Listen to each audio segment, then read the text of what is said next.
Hi, and welcome to Shorts, our short version of Let's Talk Design, where I, Timothy, interview designers to find out what makes them tick. In this episode, I ask 6 questions to Julie Hoyas, a Belgian illustrator living in Brussels. So, Julie, how did you get started? I have been drawing since I was little, and school wasn't my thing. I prefer to draw in my notebooks instead of listening to the teacher. It was easier for me to stay focused on drawing for hours.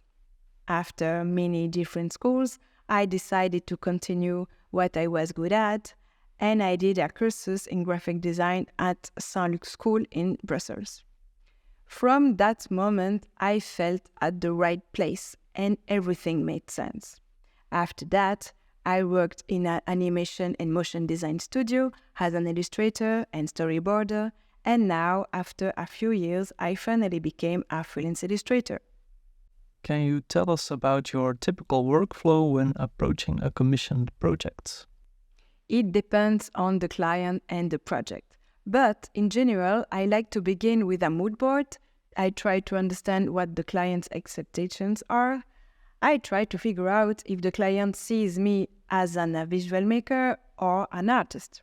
Do they want my personal style, or are they looking for my graphic skills to help out? I can refuse if a project is too different from my universe, or I can accept if I switch to just a visual maker. When I worked as an illustrator for a studio, I had to be able to do different styles of illustrations. So it's easy for me to do that, especially for animation video. But it's not the same approach because I am totally at the service of my clients as an image maker. And if my clients want my vision and my universe for their project, I can take the lead and guide them in my universe as an artist. For both situations, I try to have various validation checkpoints so that I don't have to go back when it's too late. For example, at first the sketch, the color range, the character design, and so on. Sometimes the process can get a bit wild, depending on the client's vibes. But it's usually great if you can put some structure around things. What do you believe sets apart exceptional illustrations from mediocre ones? For exceptional illustrations, I think it needs 2 or 3 important things. First of all, whatever we do and how we do it, we need to do our thing perfectly. Whatever the method or the medium, if you are better at storytelling or better at abstract composition or better at realistic drawing, you have to master your own craft. Mastering your own thing after a lot of work, I think it's a good beginning for a good illustration. After that, I think we need to do things with passion. Personally, I see a huge difference between an illustration made with passion or not, and the viewer feels this very much too. And finally, for an awesome illustration, sometimes we need a bit of luck. Because sometimes we are on the top of the wave of our travel creativity, and sometimes we are in the down. At times, planet seems to be aligned and everything comes easily. That's why it's important, if it's possible, not to rush ourselves. And if it doesn't feel right, and if we can afford it, it's good to take a little break and refill energy. We have to listen ourselves and stay connected with our creative energy in a healthy way. How do you continue developing your craft beyond formal education and professional practice? I do a lot of personal projects. I need to do this for myself and to feed my universe. My images change like myself, so I try to be not static in my mind. If I don't do new things in my life, I end up not doing new things anymore in my artworks. As a freelancer and an adult, sometimes routine is coming up. And if I stay too long at my desk alone at home, I risk to turn around in my head. I need to be in movement in my mind. It doesn't need to be big. Smaller things can drive me, like new music when the weather changes, walking in the nature, social interaction, a movie, a game, an exhibition, whatever. I need to be fully alive to continue to feed my practice. And sometimes I need to take a big break. It's always scary to stop creating, but after that, I always have a big dash of inspiration to do a lot of things. In any case, I follow a lot of artists who make me want to do things or open my eyes to other possibilities.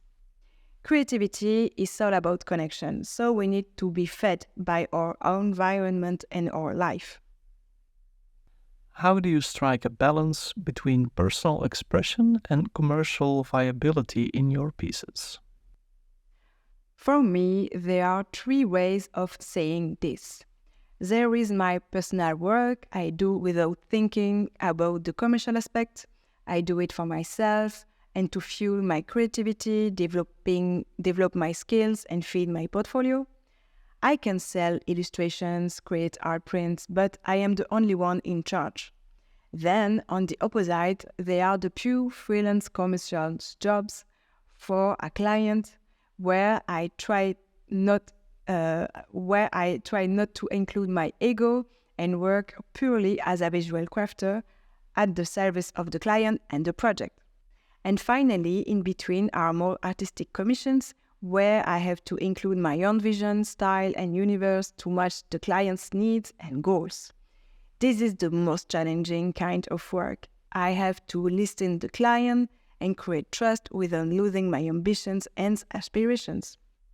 It's all about communication and understanding the value of your work. To be honest, it's not always easy. That's why it's important to be clear with your client at the start of the project and understand what they really need from you. So, generally speaking, I see personal project as practice, commercial project as breathers, and commissioned work as challenges. If you want to make a living as an illustrator and be happy with it, you need a comfortable space, enough time, a feeling of financial stability, respect, and interesting projects that challenge you. So it may be good to cycle between those three kinds of projects. How do you think AI will influence your work? Big question. I'm not sure about how AI influences my work exactly, but I guess if I do more traditional stuff at the moment, maybe it's not a coincidence. We are a lot of illustrators and designers on the market, more than ever. Creativity is everywhere, and sometimes, like other artistic media, illustration can become fast illustration, like fast food, fast fashion, fast music, and so on. We want more and we want faster. And honestly, I don't like to do fast illustrations. Sometimes I do that because it's part of my work and I need to pay my bills. But maybe it's not a bad idea if fast illustration or corporate illustration can be realized by an AI. Maybe it will value our profession because we don't want to be a drawing machine without passion for our work. It's probably better if a machine does these kind of things. And I think there will always be people who want illustrations with dreams, stories, and passion behind them. I love to make digital illustrations because it's a big playground to create a lot of things and express myself. But now I also want to do more traditional stuff to add value to my images and try to take time to do an original pieces that I can touch. It's very satisfying and a bit magical for me, like a final print of a digital illustration, numerated and signed. It's good if that's magic and if the value of our work can be preserved.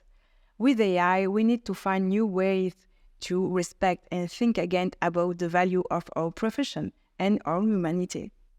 Otherwise, AI can be very practical, like another tools to conceptualize an image or an idea for layout, presentation, simulations. So we'll see. We can go back anyway, but we can protect artists and creators by protecting their copyrights to make sure we use this technology well. Thanks for listening or watching. You can subscribe to the series on YouTube and your favorite podcast app. Feel free to comment, share tips, and give feedback on those platforms.